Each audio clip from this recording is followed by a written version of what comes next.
বিছনাকান্দি বাংলাদেশের সিলেট জেলার উত্তর পূর্বাংশে গোয়াইনঘাট উপজেলায় অবস্থিত একটি প্রাকৃতিক পর্যটন স্পট। আমরা গিয়েছিলাম এবছরের শুরুতে, এপ্রিলের মাঝামাঝি, তখনও বর্ষা ওভাবে শুরু হয়নি। তবে মেঘালয়ের সেই উঁচু পাহাড়ের মধ্যে কিছু ছোট বড় জলপ্রপাত, ঝর্ণা স্পষ্টতই দৃশ্যমান হচ্ছিল। বিছনাকান্দি কয়েকভাবে যাওয়া যায়, এর মধ্যে সালুটিঘর হয়ে আর একটা গোয়াইনঘাট হয়ে। এর মধ্যে গোয়াইনঘাট হয়ে রাস্তার দূরত্ব কিছুটা বেশি, আর সালুটিগড় হয়ে রাস্তাটির অবস্থা সারে সাংঘাতিক বর্তমানে। ভরা বর্ষায় বিছনাকান্দি না যাওয়াই ভালো, কারণ জলের স্রোত অনেক বেশি থাকে। এজন্য বর্ষার শুরুর দিকে অথবা শেষের দিকে যাওয়াটা ভালো। এছাড়া ওই অঞ্চলে বন্যা হলে অবশ্যই যাবেন না।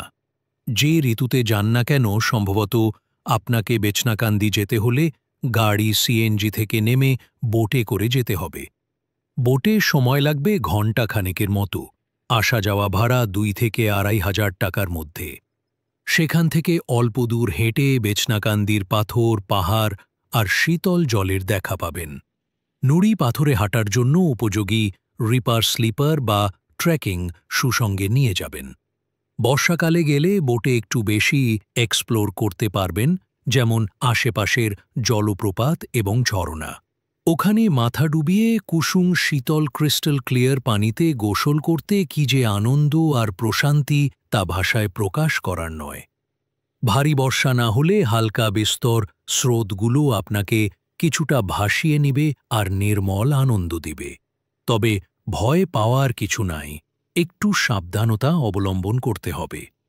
নৌকার মাঝি আর মাঝির সহকারী সাধারণত গাইড হিসেবে কাজ করে।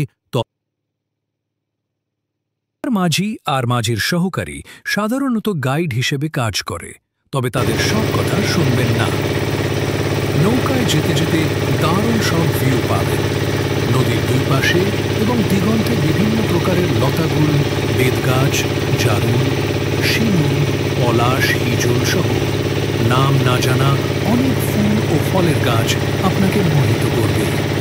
ছোটখাটো ঝিরি, নদী পাড়ের মানুষের জীবন জীবিকা আর বালক বালিকাদের জল খেলি আপনাকে অনাবিল আনন্দে ভরিয়ে দিবে।